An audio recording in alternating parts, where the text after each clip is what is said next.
Claire, New Jersey, okay? Um,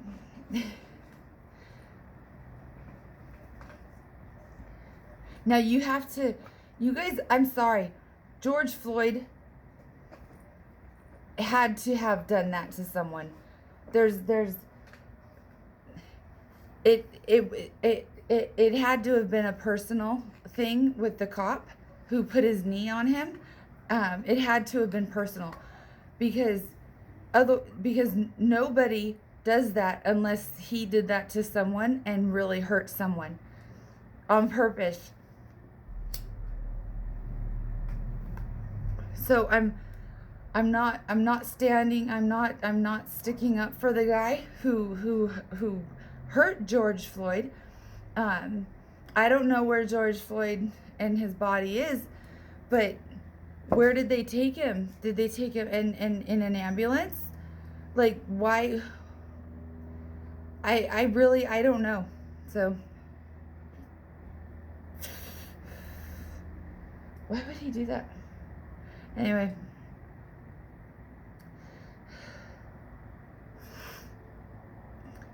I'm gonna go. As far as the other cops who were watching, they probably went into a bit of a shock, but they said, "Hey, this is not between me." What I say to myself every day when things get really close to war and battle, civil wars, I say, this is not my war, this is not my battle. I did not do this, I did not do wrong to anyone enough for them to come after me, let alone hurt me. And put me, and and I got manhandled by those type of cops, and he saw my name, or he saw something about me, and he wanted, I'm very attractive, I think, but he hurt me, but I don't think it was to make me, go with them, and so everyone's different stories, but we need placement because these people are out of control, who have access to things, to items that can kill. So I think I'm pretty sure the Separation Act of race, meaning Asians, all Asians together, all black people together, all white people together. So I'm kind of stuck in the middle because I don't mind anyone who has no bad intent to hurt me. I didn't do anything wrong enough to have anyone hurt me as much as I have been hurt. I am forgiving, and I have a forgiving spirit. I have an understanding soul, and I understand why people do the things that they do. That was I've been majoring in this since I was young, and I would say, why are they doing that? And I would look into it. So it's not difficult to look into the personal attack and to interview the guy the cop who put his knee on George Floyd. The cop who put his knee on George Floyd, I need to speak to, if that's okay. I do not mind. I can speak to him and get his story. Now, keep in mind, what if he had his knee on him and he couldn't get up? What if the cop was literally stuck to George Floyd like a magnet, right?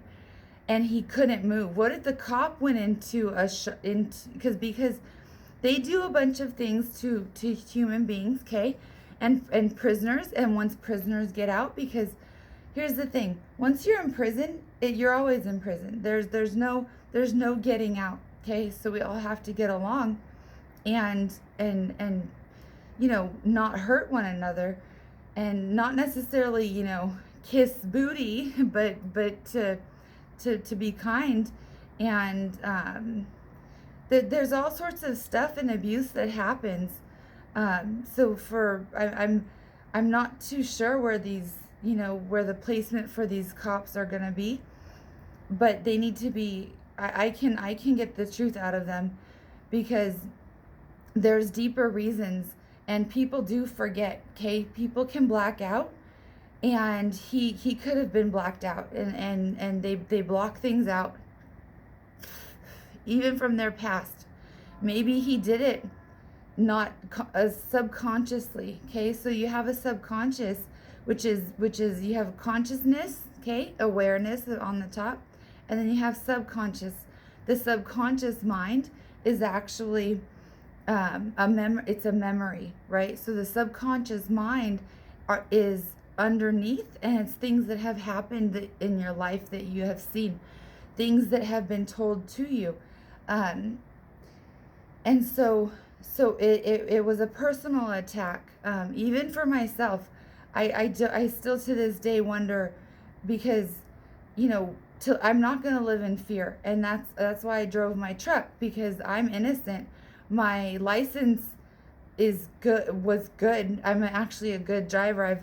This is the first accident that I have been in, and it was not my fault. It was a malfunction of my truck. So, and I'm coming up on 17 minutes. And so, I have my 20-year high school reunion actually coming up this year, and I can go, but I would like to be escorted. So I think people would remember me as who I am. I've been through a lot, and so anyway, my understanding for everyone is real.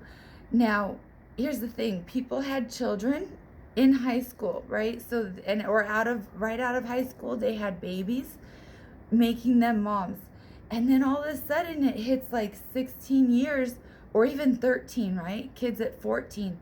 Oh, whoopsie! You know, I got a girl pregnant, and then all of a sudden, my friends from high school are grandparents. And so they're like, oh my God, there's another kid. But they still play the mom role, you know, because we're all raised differently. And we look at people and we categorize, and we say, to me, you are in this area. You know, to me, you are a married human being. To me, you are a single person. And so everyone's different. But I'm going on 18 minutes now, so have a nice day. I hope this helps clarify a few things. I'm Michelle K. Champo, and I'm innocent, so let me know if I need to speak to anyone, because I will.